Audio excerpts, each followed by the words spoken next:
Welcome back everyone. So today I'm going to be going over some side hustles that can help you generate additional revenue for yourself.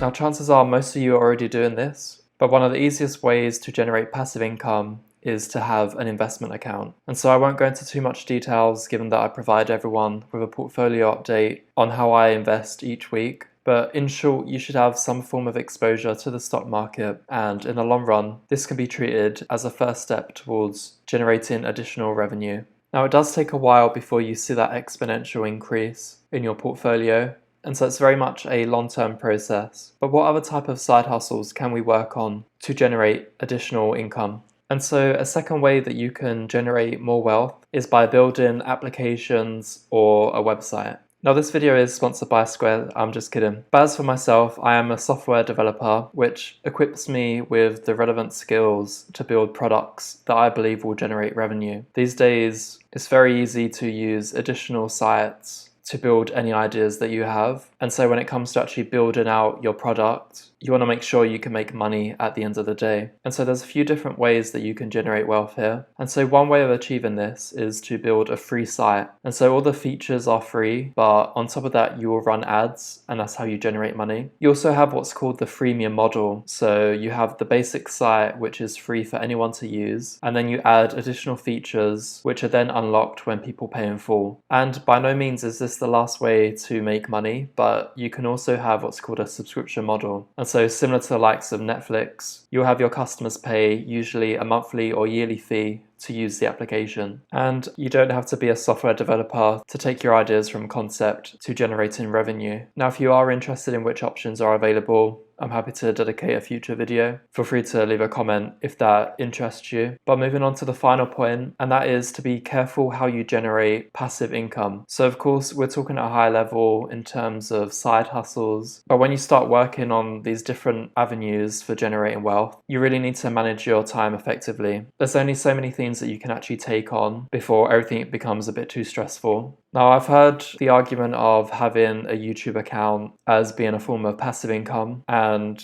I personally would argue that it's not fully passive. And so with the likes of the YouTube algorithm, of course, it's going to help to promote a subset of your videos. Let's just say it's 20% of the time. Now, to constantly have promotion, e.g. that 20%, you still need to be constantly uploading. Now, of course, if your channel does start to grow, then you can generally equate more views in terms of more ads running, which equates to more money. But once you stop uploading, you generally lose all of those benefits that you had. And so if being a YouTuber isn't exactly 100% passive income, well, what exactly is it? Again, assuming you have the viewership, then your channel can scale, but just keep in mind that you have to constantly upload content. And so the point I want to make here is that when we talk about passive income, we really want to be as close to 100% passive as we can. And that simply means that if you can take yourself out of the equation, then does the service or product that you built still able to run on its own? Now, realistically, you're probably looking at 5 to 10% of extra work just to maintain a given product or service. And so at best, you're probably looking at 9 other ways to spend your time effectively. And so if there's 10 different forms of passive income and you're spending 10% on each one of those, then that takes up 100% of your time. Now, most people just have 2 or 3 side hustles and they combine that with, say, a full-time job. There's all different setups that you can have within your life, but the more passive income you have that doesn't require a hands-on approach to yourself, then you're setting yourself up for the most success. And it's also going to be less stressful for you as a result. And so the question I have for you this week is,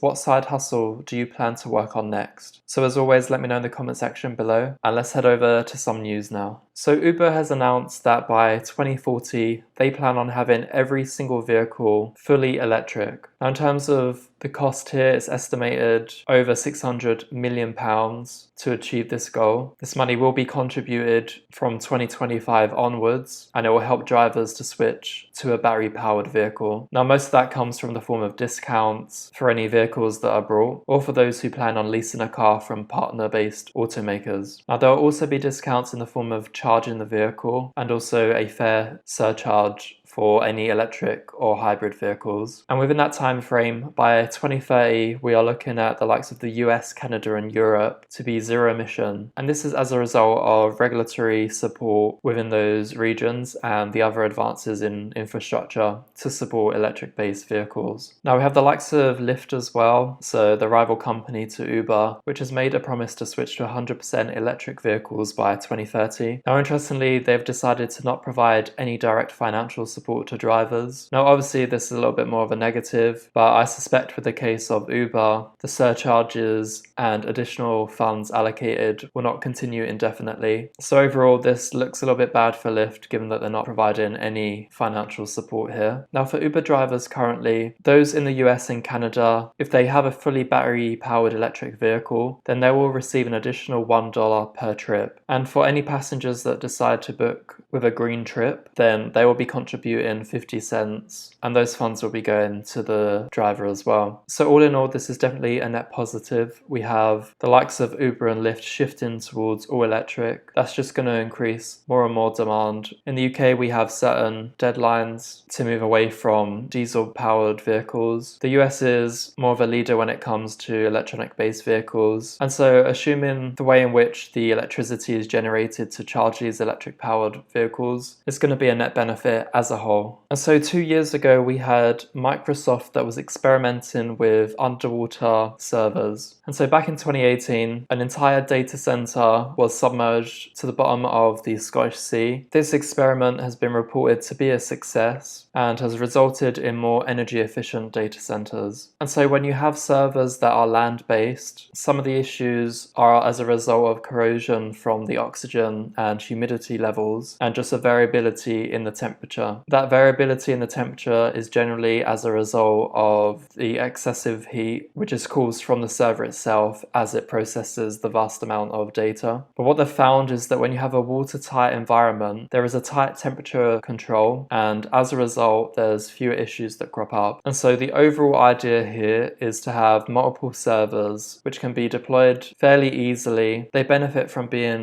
close to sub-zero temperatures, and from this experience they have concluded the underwater data center had just 1/8 of the failure rate compared to that of land-based data centers. Now of course when this failure rate takes place, it's still a lot of work to re-emerge the data center. Now 2018 wasn't the first time that this was done. Microsoft also explored the idea back in 2015. They used the coast of California for several months just as a proof of concept. And so it really is great to see that this has been a success. The one question I have is any impact this has on marine life. I assume this has already been looked into prior to approval of these submerged data centers. And so the next steps for Microsoft here is to hand over the reins to Project Natick. They need to be able to demonstrate that servers can be easily removed and recycled once they've reached the end of their life. So thanks for watching everyone. If you're new around here, then do subscribe, hit that notification bell. I provide new videos every Friday at 4:30 PM GMT. And if you enjoyed this video,